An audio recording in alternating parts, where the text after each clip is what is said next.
अस्सलाम वालेकुम dear students, कैसे हैं आप? I hope you all are fine.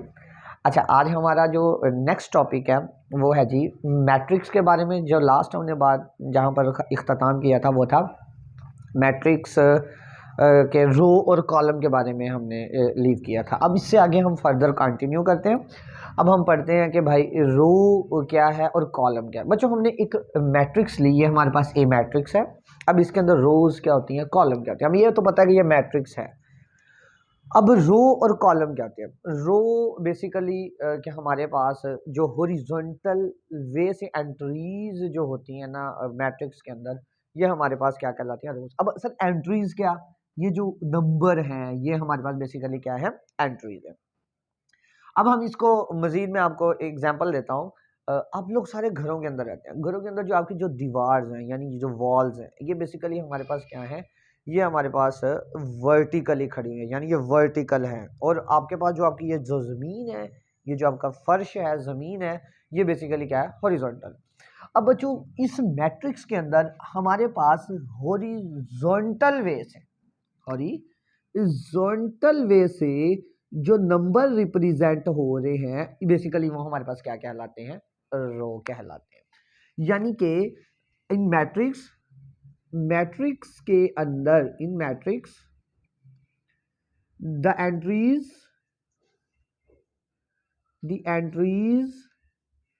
Are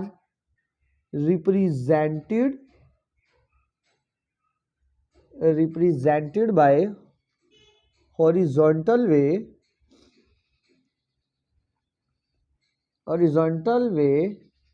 is called row. यानी कि हॉरिजॉन्टल वे से हमारे पास जो एंट्रीज रिप्रेजेंट की जाती हैं वो हमारे पास क्या कहलाती हैं? रो कहलाती हैं। फर्ज किया ये हमारे पास कोई ए मैट्रिक्स है जी, 1 2 3 4 5 6। अच्छा जी भाई, हम इसको देखते हैं हॉरिजॉन्टल तरीके से, यानी आपकी जो ज़मीन है, अगर हम इसको इस तरह मूव करें तो ये हमारे पास बेसिकली क्या कहलाएगी? रो कहलाएगी। इसी तरह इसके फर्दर नीचे हम मूव करें तो ये भी हमारे पास क्या कहलाएगी? रो कहलाएगी। अब इससे आगे हमारे पास नेक्स्ट जो हमारे पास आता है वो आता है डिफाइन कॉलम। के कॉलम क्या होते हैं? अब बच्चों, मैट्रिक्स के अंदर in matrix the entries matrix के अंदर जो वर्टिकली एंट्रीज वर्टिकली रिप्रेजेंट की जाए बेसिकली हमारे पास क्या कहलाती है? कॉलम कहलाती है। In matrix the entries are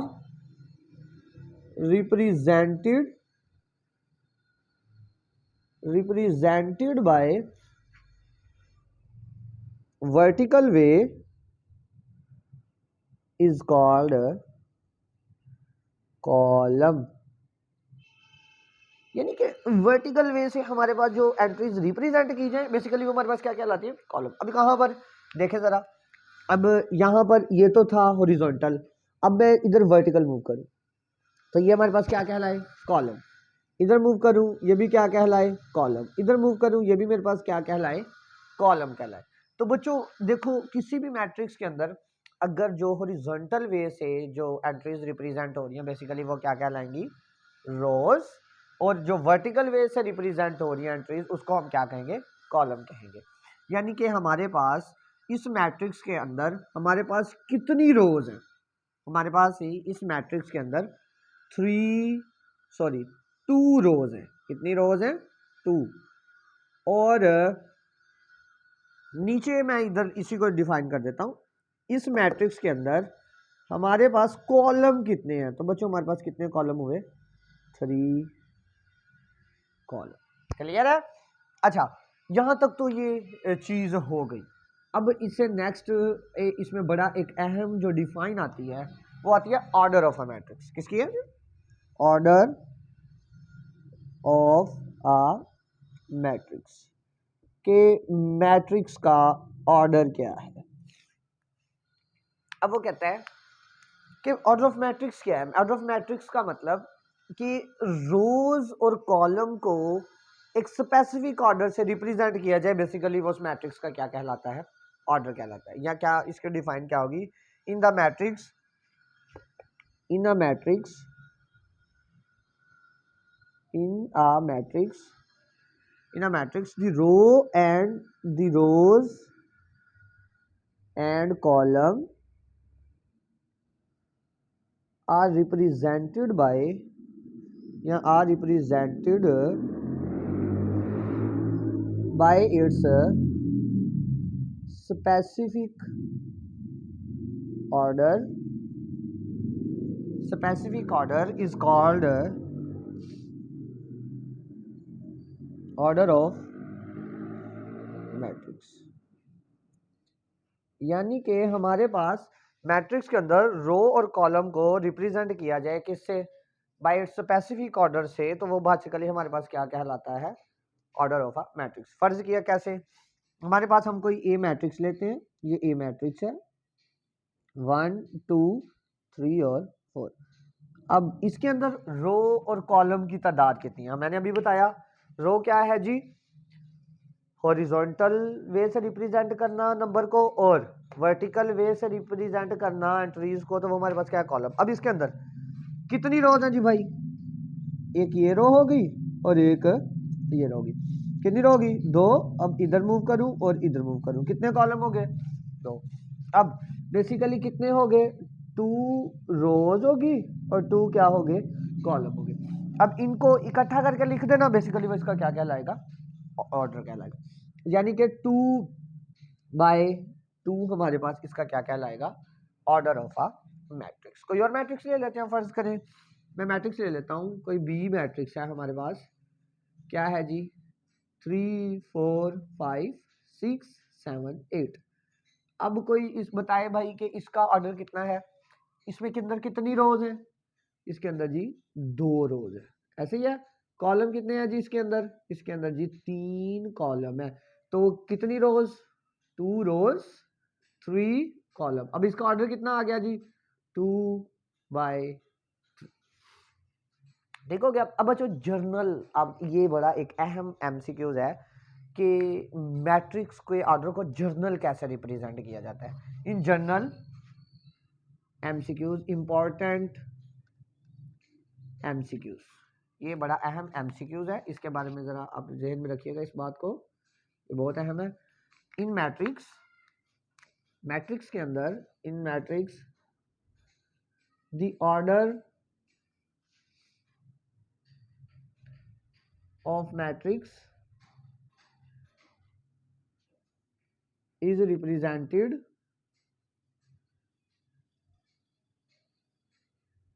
by m cross m by n। कैसे, m जो होता है जर्नल, वो हमारे पास शो करता है किसको, रोज को, और n किसको शो करता है, कॉलम। ठीक हो गया। अब इससे नेक्स्ट बड़ी अहम एक डिफाइन हो जाएगी, और वो ये डिफाइन रहेगी इक्वल मैट्रिक्स। इक्वल मैट्रिक्स, ये पहले चैप्टर की क्या कहते हैं फर्स्ट एक्सरसाइज में बड़ी इंपॉर्टेंट है। इस पे एक शॉर्ट क्वेश्चन भी है आपकी एक्सरसाइज 1.1 का लास्ट वाला, इक्वल मैट्रिक्स क्या होती है। बच्चों इक्वल हमेशा लफ्ज जो है ये 2 चीजों के लिए यूज किया जाता है। कितनी चीजों के लिए, 2 थिंग्स के लिए, ऐसे ही है जी। अब इक्वल मैट्रिक्स का मतलब कितनी मैट्रिक्स होंगी, 2 मैट्रिक्स। कितनी मैट्रिक्स होंगी, 2 मैट्रिक्स। अब हम इसके डिफाइन देखते हैं क्या है जी, इसकी डेफिनेशन है जी 2 मैट्रिक्स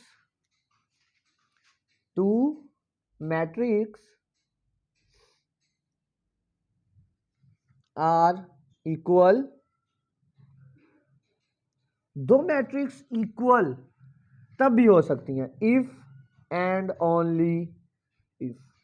कंडीशन है बच्चों, 2 कंडीशन अगर आप लोगों ने वो याद रख ली तो समझ लो इक्वल मैट्रिक्स कभी भी आप लोगों को नहीं भूलेंगे। कौन सी 2 कंडीशन है, सबसे पहली कंडीशन जो है हमारे पास वो है जी कि इक्वल लफ्ज कितने के लिए यूज हुआ है, 2 के लिए। तो जाहिर सी बात है मैट्रिक्स भी कितनी होगी, 2 होगी। तो कौन सी दो अहम चीजें हैं? सबसे पहले कि दोनों मैट्रिक्स का जो ऑर्डर है वो क्या होना चाहिए? सेम होना चाहिए। दोनों मैट्रिक्स का ऑर्डर क्या होना चाहिए? सेम होना चाहिए। ऑर्डर ऑफ, या इस तरह लिख लें, order of A matrix, order of A matrix is equal to order of B matrix. यानी कि दोनों मैट्रिक्स का ऑर्डर क्या होना चाहिए? सेम होना चाहिए। दूसरी कंडीशन क्या है? दूसरी कंडीशन भी देख लें आप। दूसरी कंडीशन ये है कि कॉरस्पॉन्डिंग एंट्रीज जो है वो क्या होनी चाहिए? सेम होनी चाहिए। कॉरस्पॉन्डिंग, इसके बारे में भी बताता हूं ये क्या है। कॉरस्पॉन्डिंग एंट्रीज आर इक्वल या फिर सेम।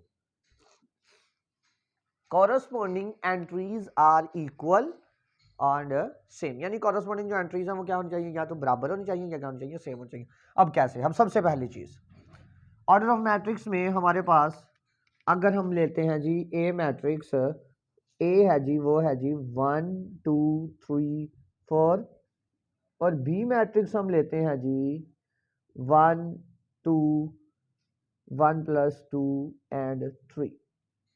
बच्चों सबसे पहली कंडीशन क्या है कि दोनों का क्या सेम होना चाहिए? ऑर्डर सेम होना चाहिए। इसका ऑर्डर कितना है जी? इसमें रोज की तादाद कितनी है? 2। कॉलम की तादाद कितनी है? 2। तो इसका ऑर्डर कितना हुआ? 2/2। ठीक हो गया। अब इसका भी कितना है जी ऑर्डर? 2/2। ठीक हो गया। अब पहली कंडीशन तो होगी फुलफिल। अब दूसरी, कॉरस्पॉन्डिंग एंट्रीज का क्या मतलब है? कॉरस्पॉन्डिंग एंट्रीज, कॉरस्पॉन्डिंग एंट्रीज का मतलब है, आपने पहली मैट्रिक्स देखी, अब यहां पर 1 है, अब ये स्टार्टिंग में 1 है, दूसरी मैट्रिक्स के भी इसी प्लेस पर क्या होना चाहिए? 1 होना चाहिए। इसका मतलब क्या है? Corresponding entries. In other words, आप किसी से सलाम लेते हैं तो आप उससे क्या कहते हैं? अस्सलाम वालेकुम। आप उसका कौन सा होता है आपके पास? Right hand. तो अगले का भी क्या होना चाहिए? राइट हैंड चाहिए। इसका मतलब क्या है? कॉरस्पॉन्डिंग का। अब यहां पर जी इधर 1 तो इधर भी क्या होना चाहिए? 1। क्लियर है? इधर 2 तो इधर भी क्या होना चाहिए? 2 होना चाहिए। इधर 3, इधर भी क्या होना चाहिए? 3। इधर 3 सेम है। अब इधर क्या है? 4, और इधर क्या है? 3। तो ये बराबर नहीं है, इसमें 3 बराबर है, 1 नहीं बराबर, तो इट्स मीन ये दोनों मैट्रिक्स इक्वल मैट्रिक्स नहीं है। तो कंडीशन पहली तो फुलफिल कर गई, दूसरी भी करनी चाहिए। अगर दूसरी नहीं करती तो आपका ये इक्वल मैट्रिक्स नहीं होगी। अगर मैं यहाँ पर क्या करूँ? अगर मैं इस 3 की जगह क्या कर दूं? 4 कर दूं। क्या कर दूं? 4 कर दूं। अब ये दोनों कंडीशन फुलफिल कर गई, तो इट्स मीन क्या होगा हमारे पास? These two matrix are equal matrix. These two matrix are called equal matrix. यानी कि ये दोनों मैट्रिक्स होंगी, ये हमारे पास कौन सी मैट्रिक्स हैं जी? इक्वल मैट्रिक्स है। पहली कंडीशन क्या कि दोनों का ऑर्डर क्या होना चाहिए? सेम होना चाहिए। और दूसरी क्या कि इनके कॉरस्पॉन्डिंग जो एंट्रीज है वो क्या होनी चाहिए? इक्वल होनी चाहिए, यानी सेम होनी चाहिए। तो देन ये मैट्रिक्स हमारे पास, दोनों मैट्रिक्स क्या कहलाती हैं? इक्वल मैट्रिक्स आती हैं। ओके बच्चों, यहां तक था। अब इससे आगे क्वेश्चन जो है आपकी जो एक्सरसाइज है, एक्सरसाइज 1.1। अब बच्चों उसका जो क्वेश्चन नंबर 1 2 ठीक हो गया, ये लास्ट पे 3, यानी कि कंप्लीट जो है क्वेश्चन जो है ये, अगर आपको ये समझ आ गई है तो ये सारे के सारे क्वेश्चन आप लोगों के हो जाने चाहिए। ठीक हो गया? ओके बच्चों, अपना ध्यान रखिएगा। अल्लाह हाफिज।